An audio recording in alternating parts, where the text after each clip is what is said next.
Assalamualaikum warahmatullahi wabarakatuh. Semangat pagi, ketemu dengan saya lagi Kang AR, host podcast Mesra PPNI Jawa Tengah, media dan suara perawat untuk masyarakat.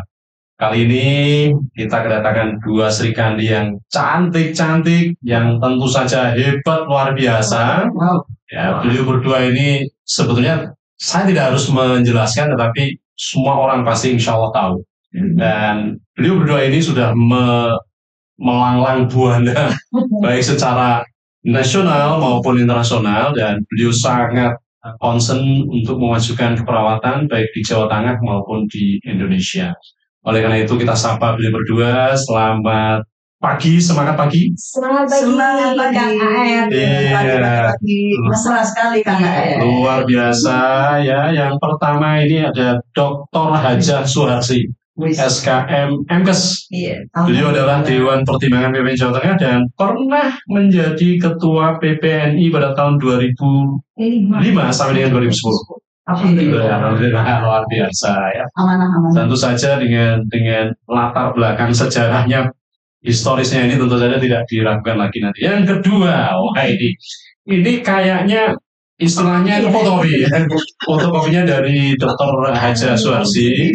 Iya. Beliau adalah Nurse Kurnia Yuliastuti, MK, Magister Keperawatan, dan beliau banyak sekali apa yang menjadi jabatannya ya. Tentu saja kalau dalam dunia perawatan, beliau saat ini adalah Ketua PPNI Jawa Tengah. Selamat sore semuanya. Kabar baik-baik ya? Alhamdulillah. Ya, saya ini kenal sama Dr. Hajah Suharsi itu sudah cukup lama ya. Tapi kalau saya lihat sudah cukup lama, kita pernah sekolah bareng, pernah contoh-contohan bareng. Tetapi satu yang saya catat dari Bu Hajah Suharsi adalah kayaknya tidak ada proses perubahan. Performanya tetap, semangatnya tetap di puncak, dan senantiasa tegak berdiri untuk, kalau dalam konteks tegak berdiri dalam rangka untuk memajukan keperawatan. Iya, baik. Biasa. Ya. Sebentar lagi kita akan merayakan hari ulang tahun PPNI. Dan insya Allah tahun ini adalah tahun yang ke-51. Dari sisi usia mungkin sudah cukup tua. Kalau ibarat orang itu sudah masuk dalam menopause. Tetapi dalam konteks kehidupan profesi, insya Allah ini makin matang, gitu ya. Oleh karena itu temanya cukup menarik nih kali ini, ya, di perawat kuat bersinergi membangun bangsa. Keren banget. Ya, keren ya. Barangkali mungkin ini kan beda masa, beda periode. Dengan tema seperti ini mungkin apakah yang ada dalam pikiran Bu Harsi sebagai periode yang sebelumnya, saya tidak mengatakan tua ya, tapi periode sebelumnya dengan perawatan senior, bagaimana sih dengan topik seperti ini? Oke, kalau melihat topik PNB ke-51 ini, itu ada, paling tidak ada 3 makna yang bisa kita cermati ya. Betul ya. Pengakuan. Kemudian bersinergi, benar ya? Terus untuk membangun bangsa. Ini luar biasa banget. Tidak hanya slogan, tetapi bagaimana mengakomodasikan ini yang penting. Perawat kuat. Ini sangat tepat sekali. Kalau perawat tidak bisa jadi kuat dari siapa? Kuat dari mental, ya. Kuat dari itu secara fisik ya. Itu kuat. Nah, fisiknya harus sehat sebelum menyehatkan orang. Profesinya ini juga harus dikuati.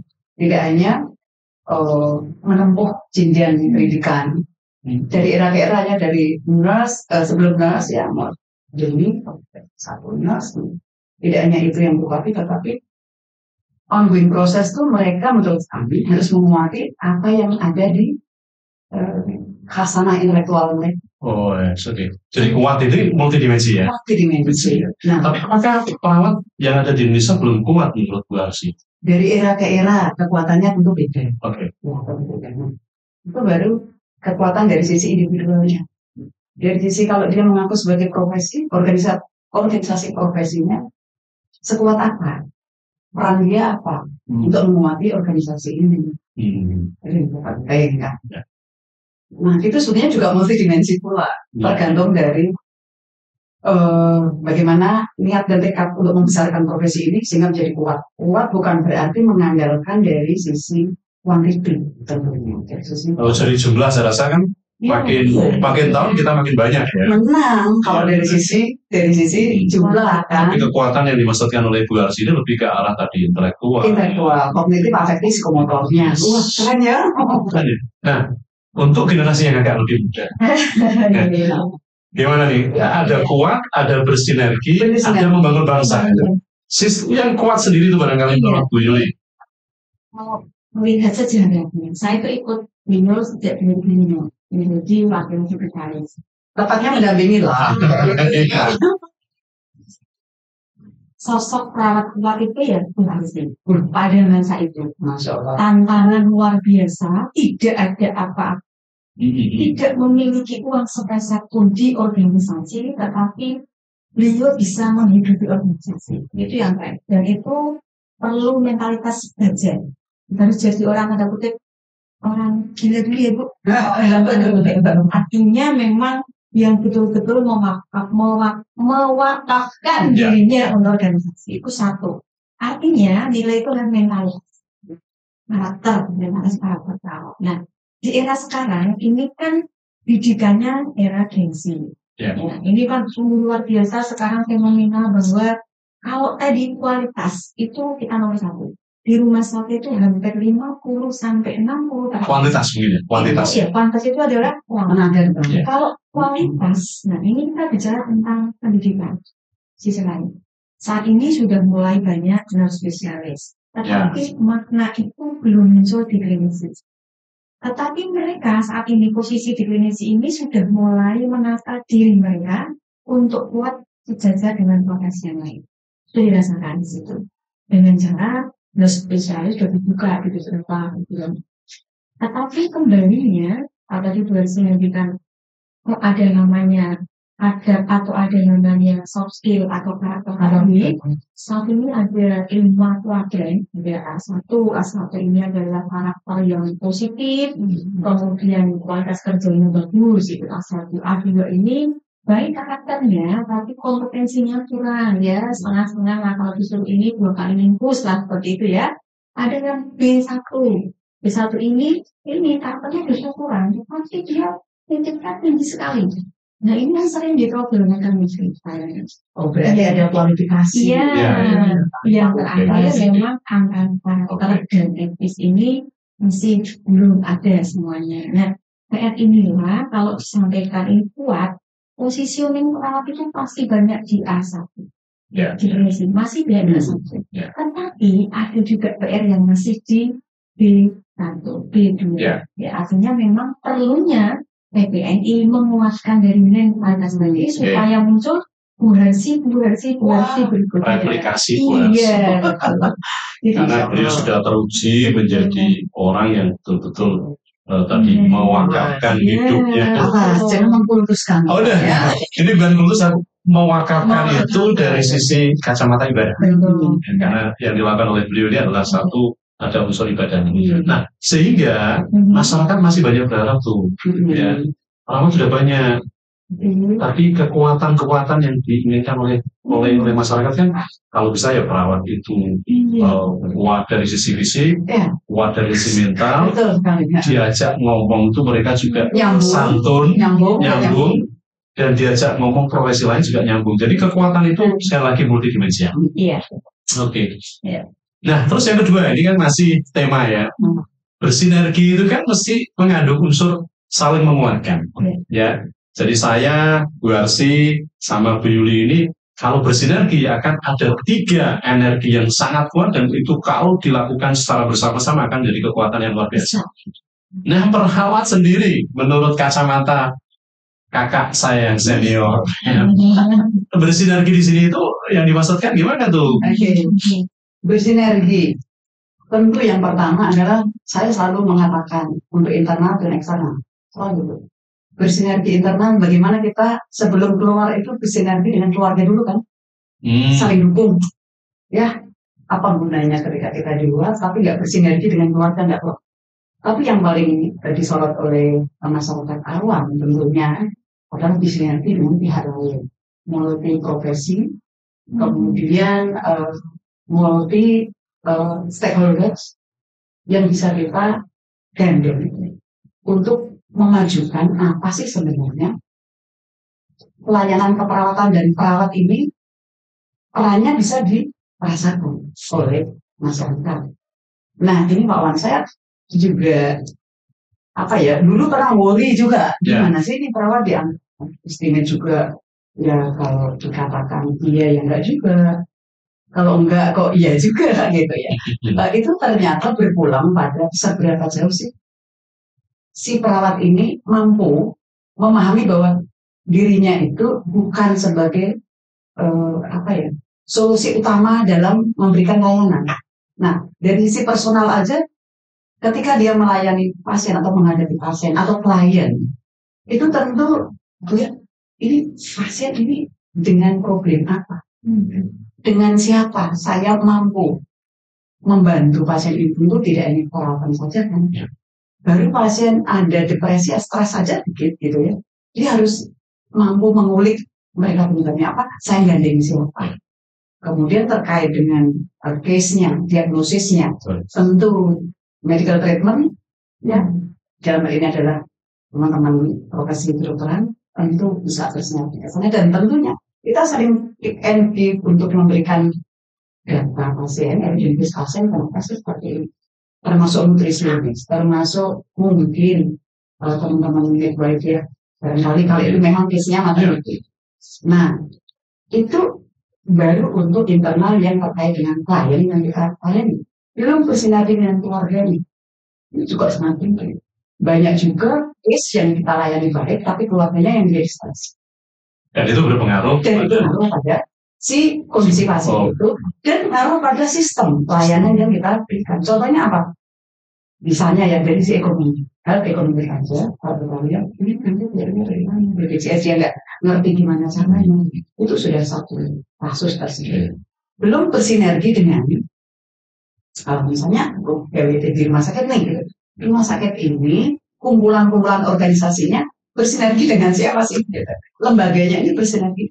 Nah, posisi ini yang harus diketahui oleh para perawat bahwa kami di sana itu tidak membawa nama diri kita sendiri. Itu juga entah itu keberhasilan, entah itu kurang keberhasilan, itu memang tidak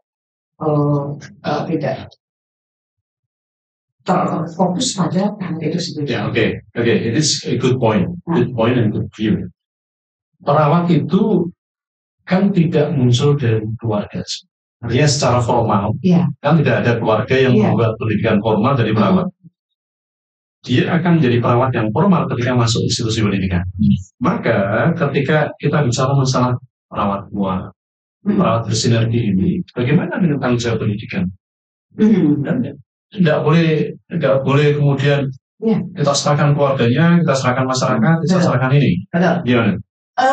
Menurut kami, ya tentu kalah condro di mukanya bagaimana menjadi perawat profesional, nggak mungkin lepas dari dunia pendidikan perawatan itu sendiri. Tapi lepas dari itu semua, perawat ini harus mempunyai tekad yang kuat. Itu benarkah aku mau menjadi nurse? Ya. Itu nomor satu. Dapat dikatakan 50% itu dari internal dia. Nah, kemudian setelah memasuki dunia pendidikan keperawatan, ilmu-ilmunya harus dia pahami, tidak hanya dipahami, tapi juga disimulasikan, kemudian diaktualisasikan. Ini peran dosen, mohon maaf teman-teman, sebagai dosen ya, peran dosen juga harus mawas diri bahwa setiap mahasiswa keperawatan itu, ini poin pentingnya adalah cara pembelajaran dan cara memfasilitasinya tidak sama antar mahasiswa.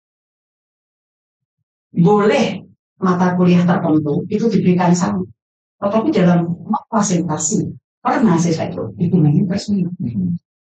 Kenapa ada mahasiswa yang gampang memahami materi-materi tertentu dan kenapa ada yang sulit? Kadang-kadang dosen keperawatan ini yang dituntut sabar jadi nggak sabar. Padahal sabar tidak ada batasnya, betul ya? Iya. Oke, saya catat ini dari Bu Harsi, dan mungkin dari sisi kacamata yang lain agak keluar sedikit, Ada Bu keluar Yuli. Karena Bu Yuli dalam konteks ini kan sebagai ketua BPN Jawa Tengah. Ya. Tapi hariannya beliau itu di rumah sakit gitu. Ya. Institusi tanggung jawab, Ya. institusi pendidikan gitu. Tapi tempat praktek ya juga nggak boleh orang yang ada. Gimana Pak pendapat? Oke. Sedikit lagi. Ya. Dosen not only memberikan pembelajaran, tapi role model juga. Saya selalu mengatakan role model berbeda dengan role model.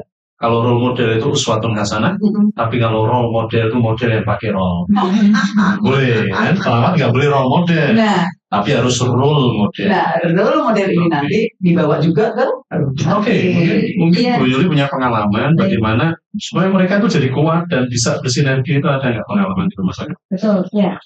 Yang pertama, kewajiban suatu institusi pelayanan itu untuk membuat SDM, khususnya SDM itu berbagai profesional excellence ya, khususnya dokter, perawat, bidan, kemudian apoteker ya, kemudian fisioterapis itu bersama-sama outcome-nya, tapi sinergi itu kan berbagai komponen bersatu untuk menghasilkan yang lebih besar. Output dari sinerginya itu. Kalau satu toh itu nggak bisa sinergi karena hasilnya pasti minimal. Tapi kalau berbagai komponen bersatu tujuannya sama, kesembuhan pasien, keselamatan pasien, kemudian mutunya baik, maka istilahnya itu apa ya, loss length of stay-nya pasien semakin singkat, tetapi produknya baik, kesembuhan itu menjadi outcome dari layanan klinis. Nah, untuk bisa mendapatkan itu, tentu ada kewajiban rumah sakit atau klinik atau apapun yang ada di PA di situ adalah membuat environment yang positif. Positif environment. Di situ kuncinya satu. Yang pertama ada karakter saling menghargai. Berarti ada sebuah rules yang diatur oleh rumah sakit bagaimana peran masing-masing ini. Ada kewenangan klinisnya, ada di situ bagaimana ada mandatori, delegasi dan lain sebagainya mengikat pada karakter perorangan. Yang kedua di situ ada yang namanya pemberian kesejahteraan. Sejahtera itu tidak hanya soal uangnya berapa saja, apa yang dapat berapa, juga dan kerjanya sesuai. Mereka bekerja tidak dalam lingkup yang selalu mendapatkan teror-teror dari profesi yang lain atau profesinya sendiri. Ini kan sejahtera lagi. Ya. Yang ketiga, di situ ada muara yaitu kesempatan pengembangan kompetensi yang dilakukan oleh rumah sakit. Baik itu mandiri maupun dilakukan online. Contoh mandiri apa? Belajar audit klinis bersama, belajar audit medis bersama dengan teman-teman. Di situ sangat penting. Ketika tiga ini itu sudah bisa dilakukan, semua orang bekerja nyaman. Ada tupoksi saya sebagai perawat memberikan asuhan keperawatan yang dokter tidak bisa melakukan. Ada peran dokter yang beliaunya memberikan resep. Kita semua melaksanakan intervensi itu tidak bisa sendiri. Kemudian ada farmasi yang bagaimana mengatur dosisnya, melakukan investigasi atau mungkin video atau mungkin rekonsiliasi obat yang dilakukan untuk apa? Di sinilah tidak akan muncul friksi-friksi sehingga sinergi itu betul-betul nyata bahwa rumah sakit memberikan environment-nya itu benar-benar positif sehingga semua aura yang datang itu mau kemana? Aku mau ke rumah sakit mau sebagai apa perawat. Jadi enggak jadi aku pusing kayak enggak seperti itu karena datangnya. Tapi mungkin di rumah sakit Bu Yuli kan mungkin aura untuk interprofesional kolaborasi kan sudah terbentuk dengan baik. Tapi terjaga ya. Iya, beberapa di rumah sakit masih ada yang terkesan untuk membangun sinergi itu ada yang merasakan merasakan belum tentu benar kan, dan merasa superior sehingga betul. Kan? Perawat itu merasa inferior. Makin inferior kalau begini. Background saya ini belum. Sebelumnya, kalau dihargai dengan 10 tahun di ICU, dengan teman-teman yang seru graduate dari profesi yang lain tidak bisa diam bersama, karena bagaimanapun mereka punya RPL-nya ya Pak. Rekomendasi learning-nya itu justru lebih tinggi. Kadang mereka itu membimbing teman-teman yang baru. Jadi keren sekali kalau ini memang PR kami ya kayak kita semua. Nah ini bagaimana teman-teman ini justru ini dihargai di rumah sakit as a professional sebenarnya. Kalau dokter atau hiposervis, kenapa Bapak tidak? Ya, apakah masih sekarang hiposervis? Ya, sekarang dulu ya. Tapi kalau ke depannya penghargaan itu akan setara, tentunya ya mestinya akan menjadikan tadi environment-nya, semangatnya, reward and punishment-nya muncul, dan dari ada kelima itu akan menjadikan teman-teman ini sinerginya akan lebih. Oh, semakin memanas diskusi kita. Kalau saya rasa semakin memanas. Tidak hanya sekedar menghangat, tapi makin memanas. Kenapa? Karena masih ditemukan komplain. Ya, komplain baik kita, terutama para perawat masih cukup banyak. Ya. Saya beberapa hari yang lalu diskusi dengan seorang dokter mengatakan demikian. Jadi ada seorang, tapi ini bisa nggak bisa bisa ya. Jadi mereka si dokter ini mengatakan, ya maaf nih kalau tetangga kita yang lebih dekat kan dokter ya. Dokter ini mengatakan, Mbak saya mau memeriksa ada senter enggak? Perawatnya bilang, Dok, nggak usah pakai senter toh, pakainya HP. Dokternya bilang, kalau HP ini harus ditempelkan di skrotum, karena itu periksa di skrotum, kan ada ya, harus ditempelkan di skrotum, HP saya nggak mau. Mbaknya mau nggak HP-nya ditempelkan di skrotum?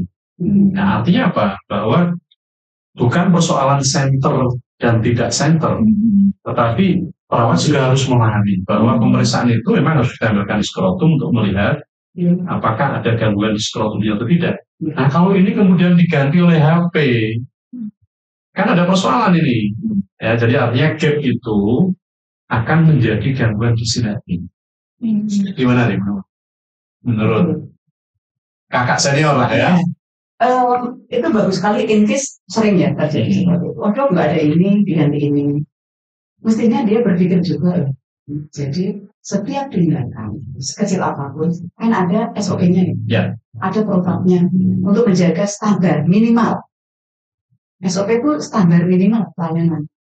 Kalau alat satu diganti dengan alat lain, tidak hanya masalah terkait dengan masalah etis, tetapi fungsi dan kemaknaan sebenarnya yang dicontohkan tadi. Ya. Nah, maka kembali lagi, kalau saya berpikir kekuatan critical thinking perawat ini loh yang perlu digarap juga. Ya, jadi perawat itu butuh kecerdasan dalam memaknai setiap langkah yang akan dilakukan. Gitu. Tanpa itu habis perawat. Menurut saya. Ya. Ini terkait dengan personal branding. Terkait dengan karakter perawat itu. Terkait dengan self integrity perawat itu. Kalau dia tadi ya kaitannya dengan diambil sendiri atau itu sebenarnya kalau saya gampang itu sebenarnya. Kalau perawat itu menguasai siapa dirinya dan ilmu apa yang harus dia kuasai dan lakukan, hadapi siapapun aman kok. Ya. PD ya. Dan tinggal melapis dengan kekuatan strategi komunikasi. Yes. Ini hal-hal yang sepele kayak gini yang menurut saya anggap sebagai senjata kami. Sejak menerjunkan diri sebagai perawat sekalipun perawatnya tidak non spesialis, tetapi saya memaknai bagaimana human relationship antara sesama manusia itu saya pelajari dari ilmu ini. Kan ada komunikasi terapeutik, kan? Komunikasi yang tidak menyinggung, tidak menyakiti orang, apalagi klien, keluarga, dan itu sangat penting. Jadi dianggap sebagai hal yang sepele. Nah, yang pertama itu tadi critical thinking perawat. Itu dia tidak akan bisa kritis kalau tidak memahami dan menelan ilmu ini dengan sepenuh hati. Kemudian practice and practice. Kalau perawat itu hanya, dulu ada dosen kita yang mengatakan bahwa kalau perawatnya mampu menghafal dan memahami teori-teori, jadi jangan-jangan nanti ini jadi perawat sastra. Karena ada kan? Pak, sesederhana ilmu, sesimpel apa ilmu keperawatan itu yang terjadi juga practice itu. Kemasannya adalah how to delivery-nya.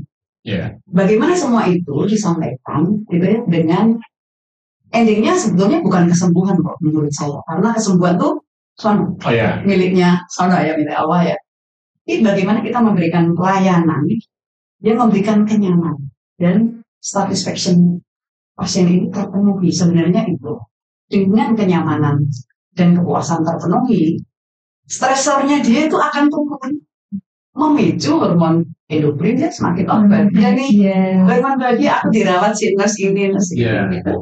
Dan kita punya kesempatan lebih banyak. Kata orang mengatakan 24 jam itu perawat samping pasien. Ini kan sebuah kesempatan.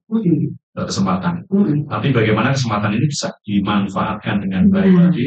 Ini mesti kembali kepada personal masing-masing. Betul. Seperti ilmu tadi dikuasai, critical thinking, dan kehadiran bahwa dia beragama apapun, bahwa saya akan bisa lakukan ini dengan Allah, menyaksikan bahwa sepenuh hatinya itu terkontrol oleh hati nuraninya bahwa saya melayani ke pasien ini bukan asal-asalan, tapi nilai taruh sepenuh hati. Ingat ya, saya merinding kalau itu. Kan itu yang membedakan, yang bisa membedakan personal branding perawat satu dengan yang lain. Si A kok bisa begini, aku kok enggak. Saya, walaupun perawat D3 waktu itu, bedanya apa sih? Saya perawat sama-sama D3 dengan teman-teman yang lain. Aku harus mampu memahami potensi diriku tuh gimana sih? Seenggak-enggaknya aku nggak begitu pintar, aku seenggak-enggaknya aku jujur, seenggak-enggaknya aku bertanggung jawab dengan apa yang diberikan. Sehingga 3 domain atau 3 dimensi bagaimana pengetahuan dan pengetahuan kayak benar dipahami. Ketika kekritisan dia pasien ada tanda-tanda gini, tidak sedikit-sedikit, yuk pasiennya begini, yuk pasiennya begini. Kok begini kenapa ya? Kok tetesannya macet kenapa ya? Tetesan infus nih biasanya. Kenapa ya? Jangan-jangan posisinya nggak benar. Kenapa harus 16 tetes? Kenapa harus 20 tetes? Ini di sini. Critical thinking masih. Nah, ketika dipadukan dengan lihat saya ya berlomba-lomba untuk menjalankan suatu amanah. Ada jangan tidak berkesukaan. Saya harus baik-baik. Ladang amalku ada di sini. Kalau saya jalan dakwahku ada di sini. Aku memberikan tutur kata sekedar pembimbing yang baik. Dia jalan dakwahnya apa? Health education pada catatan khusus ini. Sepertinya perawat kuat, bersinergi, bermarwah. Kalau tadi kemudian dilandasi dengan sebuah keimanan bahwa every single touch, nyentuh saja itu adalah bagian dari ibadah. Nah, tanggung jawabnya sebagai ketua PPNI Jawa gimana tuh supaya kita juga kalau nanti nyentuh saja itu adalah tidak hanya bio, sudah sampai ke tatanan spiritual. Psikososial spiritual masuk. Gimana tuh tanggung jawab Ibu Yuli? Sama saya. Artinya Jawa Tengah mau dibuat seperti itu, ada upaya ke sana. Jadi kemarin beberapa diskusi lalu banyaknya missing artinya komplain, kemudian ini paling banyak itu adalah karena jadi ketidakhumanisan perawat, baik itu kasar, galak dan sebagainya. Ada penelitian teman saya kemarin itu isinya adalah karena ketidakpuasan diawali dari dirinya. Jadi boleh bisa menyatakan nilai spiritual dirinya itu yang memang harus dihidupi. Nah sebenarnya ilmu itu jadi programnya Buasi kemarin waktu ada 2 orang. Ya insya Allah ya. Saya di sisi yang lain sebagai ketua PPNI tentunya selain tadi nilai spiritual itu yang harusnya bisa mengakar, ini kan PR-nya ada.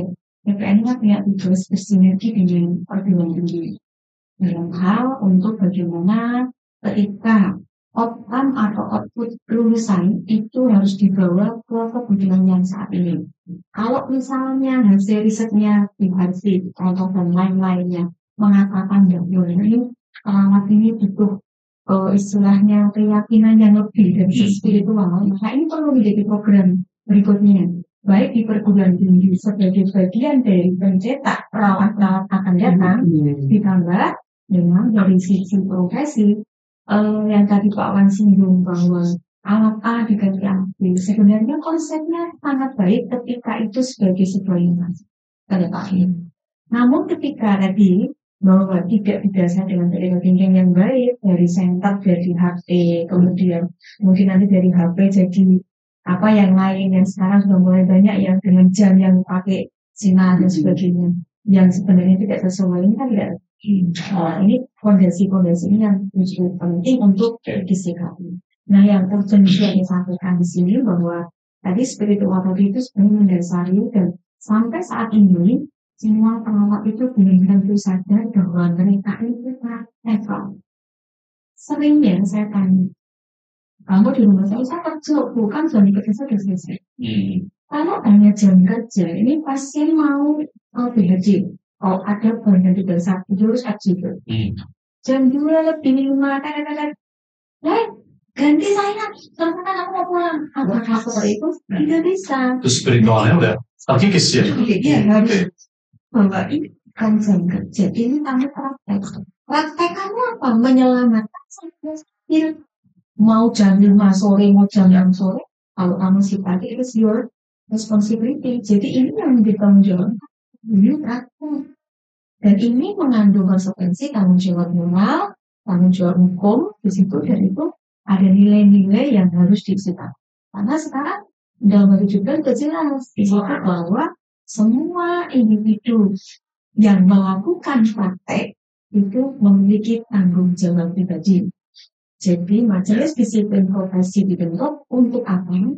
Tidak akan membawa masukin ke litigasi, tetapi mereka hadir untuk mencocokkan standar profesi yang dimiliki dengan apa yang telah dilakukan konvensi itu. Bila profesi itu melanggar standar, yang terjadi seperti apalagi standarnya ada juga, misalnya standar profesi, etik, Pasti keduanya berisiko. Ada spiritual di situ. Jadi berarti nah, nanti mungkin sambungannya ke depan Pak. Jadi bagaimana kita berinovasi untuk membuat karakter perawat yang memiliki nilai spirituality. Nah, mungkin ini yang belum banyak. Jadi kebanyakan dia berubah karena keterpaksaan, bukan karena self awareness-nya muncul bahwa ini sebuah. Kalau saya menyentuh pasien, saya bilang, anak sore ibu, apakah kalian hari sebuah pahala? Ya itu belum. Jadi hanya sekali kabarnya hari ini sebagai sebuah protapsa. Baik ya, jadi jargon yang kita sudah punya penuh bio, psikososial, kultural, spiritual itu, yang spiritual ini tolong deh ya. Barangkali kemudian kita semua sebagai perawat harus juga perhatikan bahwa sekecil sentuhan apapun, hal itu didasarkan atas spiritual. Ini adalah modal bahagia untuk yang melakukan dan juga bahagia untuk yang kenal sempurna. Next podcast Pak, beliau harus hadir untuk menyampaikan khusus karena waktu nggak cukup kalau satu sesi dari. Menarik ya, ini sebenarnya kalau mau kita teruskan luar biasa ya. Tapi satu hal lagi barangkali ini sebelum nanti kita akhiri adalah karena lagi rame-ramenya tuh ada tagar yang mengajak Indonesia tuh mau kabur dulu. Ya. Gimana nih, ini dua generasi yang beda ya. Tapi bukan berarti generasi beda itu adalah perbedaan yang kita lihat. Tapi bagaimana menyikapi itu sebagai seorang perawat atau khususnya perawat yang ada di Indonesia itu menyikapi itu kabur dulu aja. Kabur itu kan arahnya ke luar negeri. Gimana tuh? Siapa nih dulu yang mau ngasih komentar ini? Oke. Ya, ada pendapat gitu ya, pendapat seorang menteri. Gimana itu mau ke luar negeri? Jiwa nasionalismenya seperti apa? Sebenarnya bukan hanya itu yang dilihat ya, tetapi sisi positif dan negatifnya harus balance kita analisis ya. Gimana? Ada mensikapi di Indonesia kayak gini, mensikapi apalagi perawat berpeluang besar di negara lain dan mungkin tawaran iming-imingnya juga lebih. Problem yang kita hadapi adalah kesehatan bangsa. Bayangin, apabila di saat kita tuh membutuhkan tenaga dan perawat kabur, tidak hanya jiwa nasionalis, kita membiarkan orang yang menderita terlantar dengan kesiapannya semakin lantar. Ini jiwa moral, etik, dan responsibility masuk di sini. Nah, kita kemarin membuat materi-materi itu beberapa tahun yang lalu. mental. Ya kalau saya moral etik, kalau saya mental etik, kalau saya meninggalkan. Nah, alangkah lebih baiknya gitu. Solusi yang kita lakukan adalah kita ikut dong mengkaji ada apa sih Indonesia ini. Jadi solusi yang terbaik. Kalau profesiku sebagai profesi keperawatan misalnya, ada fenomena apa sih di Indonesia ini tentang keperawatan dan bagaimana kalau saya melarikan diri. Tapi yang terpenting adalah kembali lagi itu dituntut untuk berpikir kritis itu wajib menurut saya ya wajib. Dan tertarik nggak ke luar negeri? Tergantung budayaannya. Tergantung budayaannya. Budayaannya apa nih? Finansial atau memang moral etik kita? Ya, aku tuh kental banget moral etik yang sebesar dengan pasien siapapun yang nggak jadi dolar negeri juga.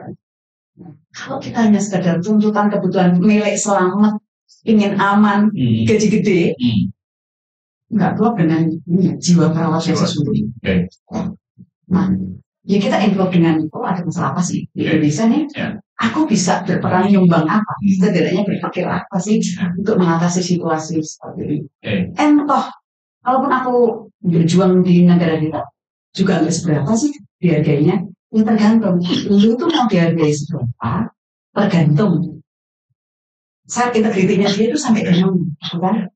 Kalau kamu memang daya tawarnya segitu, orang keset nggak mau ini patokan kerja dengan jam, ya kamu harganya seperti itu. Tetapi kalau kita menunjukkan siapa sih saya, perawat seperti apa sih gitu, mampu bekerja dengan penuh tanggung jawab, kemudian moral etiknya bagus, integritasnya bagus. Karena misalnya keluar negeri ngapain? Apa sih yang diburu gitu? Bukan berarti tidak mau memperbolehkan. Boleh ya. Tetapi semua tergantung priority. Saya mengambil ke sana itu alasannya. Dari sini. Kan itu semuanya bergantung niat ya. Bisa aja kacamatanya dia ke luar negeri memang dalam rangka untuk membangun bangsa. Bisa jadi. Jadi, ya fine aja. Luar negeri juga menuntut pendidikan keperawatan yang lebih bagus, lebih tinggi. Tapi next balik lagi untuk membangun dari sana Indonesia. Ya. Mungkin sedikit ya dari Bu Yuli atau Yuli. Benci sih. Orang tidak sabaran. Sementara peluang kerja perawat di Indonesia juga semakin kecil. Dan jadi dalam arti konteks persaingan. Bahkan banyak teman-teman yang masih digaji di bawah UMR. Kayak kita bersama. Itu masih banyak di Indonesia, tidak di Indonesia. Itu PR kita yang selalu harus melakukan. Di sisi yang lain, mereka itu didikannya keren sekarang, minimal nurse. Seorang nurse itu punya cita-cita bahwa mereka punya ambisi yang tinggi mengakui keprofesionalisme. Peluang yang nyata sekarang adalah mereka merasa di Indonesia banyak yang tidak ada peluang nih buat saya as a nurse. Seakan-akan. Nah, kemudian mereka jargon, dulu aja. Itu bagi saya, mereka yang ternyata saya yakin perawatnya sudah punya modal dan yang lain. Kalau dia nekat kabur hanya untuk melarikan diri dari kesehatan, bunuh diri. Tetapi kalau mereka kabur dengan niatan tadi, aku adalah seorang profesional dan aku ingin membuktikan itu di luar dengan cara yang benar, dengan jalur yang benar, it's okay. Ini adalah sebuah tuntutan, bahkan harapan kita semua ketika mereka sudah mampu punya pengalaman yang tinggi datang Indonesia, saya yakin semua dan itu bagian dari membangun bangsa. Membangun bangsa tidak harus berada di Indonesia, bisa di Amerika, tapi dalam konteks dunia diberikan kepada anak-anak di Indonesia. Kita akan simak quote pada hari ini yang akan disampaikan oleh para Sri Kandi yang luar biasa. Ya, quote-nya adalah, jika tindakan yang Anda lakukan hal yang sekecil apapun, tapi itu bisa berdampak atau berbuat orang lain berbuat lebih dan lebih, sesungguhnya perawat adalah seorang orang yang hebat. Wow, luar biasa. Mau menambahi, mau menguatkan, silakan sinergikan. Teman-teman semuanya, Kang Ar juga ya di setelah ini. Saya ingin menambahkan aja bahwa kembali menghadap ilahi adalah sebuah ya. Tetapi berani menjadi perawat yang kuat, hebat, dan berdaya adalah pilihan. Yuk, masuk. Luar biasa. Sebagai maksud yang Hebat. Oke, ini sangat menarik sebetulnya, tetapi ya sangat singkat waktunya. Ya, oleh karena itu mungkin insya Allah tanggal 17 Maret, don't forget, 17 Maret bertepatan dengan 17 Ramadan 1446 Hijriah. Kita akan memperingati hari ulang tahun PPNI yang ke-51. Momentumnya IND, IND. Indonesia Nurses Day, dan dengan tema tadi maka kemudian kita bisa ambil satu simpulan yang sangat singkat. Mari merawat berdaya, kuat dari sisi akalnya, kuat dari sisi fisiknya, dan jangan lupa kuat dari sisi mental spiritualnya. Dan kemudian kalau ini sudah kuat, maka sinergi itu akan dibangun dengan mudah, dan kalau ini sudah terbangun dengan baik, maka membangun Indonesia lebih baik akan menjadi sebuah keniscayaan. Saya Kang AR, terima kasih. Assalamualaikum warahmatullahi wabarakatuh. Waalaikumsalam warahmatullahi wabarakatuh.